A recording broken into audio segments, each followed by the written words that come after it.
আসসালামু আলাইকুম। আমি Mohammad Harun or Rashidi, instructor driving. বর্তমান কর্মরত আছি সুনামগঞ্জ কারিগরি প্রশিক্ষণ কেন্দ্রে। ভিডিও শুরু করার আগে সবার প্রতি অনুরোধ, সবাই লাইক শেয়ার কমেন্ট করবেন। নতুন দর্শক হলে সাবস্ক্রাইব ও বেল আইকন অন করে রাখবেন। আপনাদের উৎসাহ পেলে আরও নতুন নতুন ভিডিও বানাতে সহায়ক হবে। আজকে আমরা যে টপিকস নিয়ে আলোচনা করব, লুব্রিকেশন সিস্টেম বলতে কি বোঝায়, এর বিভিন্ন অংশের নাম। লুব্রিক্যান্টের ইতিহাস কি? খ্রিস্টপূর্ব 17 শতক প্রত্নতাত্ত্বিক আবিষ্কার অনুসারে তৈলাক্তকরণ প্রাচীন মিশরে অন্তত এই সময়কালের পূর্ববর্তী। এই সময়ে জলপাই তেল, বড় পাথর এবং অন্যান্য ভারী বস্তু সরাতে একটি লুব্রিক্যান্ট হিসাবে ব্যবহার করা হয়।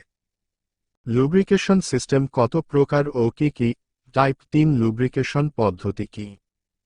সাধারণ ব্যবহারে 3টি গিয়ার লুব্রিকেশন পদ্ধতি রয়েছে। 1. গ্রিস তৈলাক্তকরণ। 2. স্প্ল্যাশ লুব্রিকেশন, তেল স্নানের পদ্ধতি। 3. জোরপূর্বক তেল প্রচলন তৈলাক্তকরণ। পিচ্ছিলকরণ পদ্ধতি। লাব্রিকেটিং সিস্টেম একটি অটোমোবাইল ইঞ্জিন বহু যন্ত্রাংশ নিয়ে গঠিত। কার্যপ্রণালীর উপর ভিত্তি করে পিচ্ছিলকরণ পদ্ধতিকে 4 ভাগে ভাগ করা যায়। 1.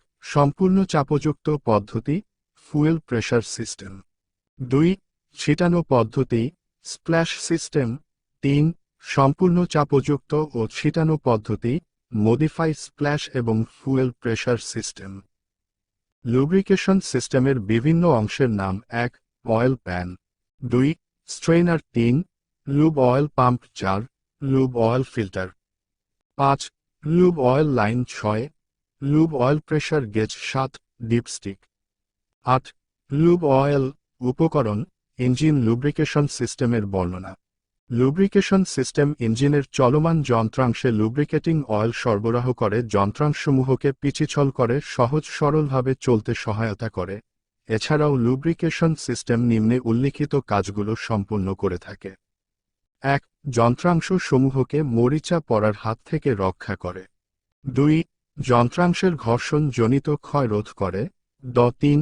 যন্ত্রাংশসমূহের পরিষ্কারক পদার্থ হিসেবে কাজ করে। 4. অয়েল ফিল্ম বা পর্দা সৃষ্টি করে, কম্প্রেশন লিক হতে দেয় না। 5. তাপ ও শব্দ রোধক হিসেবে ব্যবহৃত হয়। লুব্রিকেশন সিস্টেমের কাজ কি? পিচ্ছিলকরণ পদ্ধতি, লাব্রিকেটিং সিস্টেম। আর এই ইঞ্জিনকে চালনার ফলে এর বিভিন্ন যন্ত্রাংশ অত্যন্ত গরম, ঘর্ষণ ও ক্ষয় হয়। এর হাত থেকে ইঞ্জিনের যন্ত্রাদি রক্ষা করে সহজ, সরল ও সুষ্ঠুভাবে চলতে দেওয়াই এই পদ্ধতির প্রথম এবং প্রধান কাজ। পিচ্ছিলকরণ তৈল বা লুব্রিকেটিং অয়েল এক প্রকার ঘন এবং আঠালযুক্ত তেল বিশেষ। লুব্রিকেশন সিস্টেম কি এবং এর প্রকারভেদ? ছোট আকারের এবং অথবা ম্যানুয়াল লুব্রিকেশন সিস্টেমের ধরন হল চেইন অয়েলার, গ্রিস বন্দুক এবং গ্রিস পাম্প। মৌলিক ধরনের লুব্রিকেন্ট হল তেল, গ্রিস, অনুপ্রবেশকারী লুব্রিকেন্ট এবং শুকনো লুব্রিকেন্ট।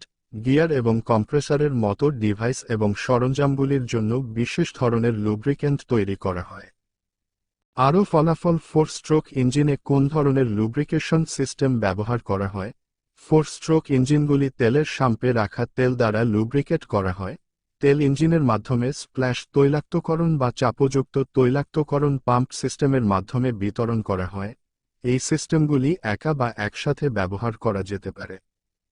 আশা করি সবাই লুব্রিকেশন সিস্টেম সম্পর্কে বুঝতে পেরেছেন। ভিডিওটি কেমন হয়েছে কমেন্টে জানাবেন। সবাই লাইক করবেন, কমেন্ট করবেন, শেয়ার করবেন। আপনাদের লাইক, কমেন্ট, শেয়ারে আমি আরও নতুন ভিডিও বানাতে উৎসাহ যোগাবে। আর আমার চ্যানেলে নতুন দর্শক হলে সাবস্ক্রাইবও করে বেল আইকন দিয়ে অন করে রাখবেন, যেন নিত্য নতুন গাড়ির বিষয়ে যে কোনো ভিডিও আপলোড করার সাথে সাথেই আপনি পেয়ে যাবেন। সবাই ভালো থাকবেন, সুস্থ থাকবেন। আসসালামু আলাইকুম।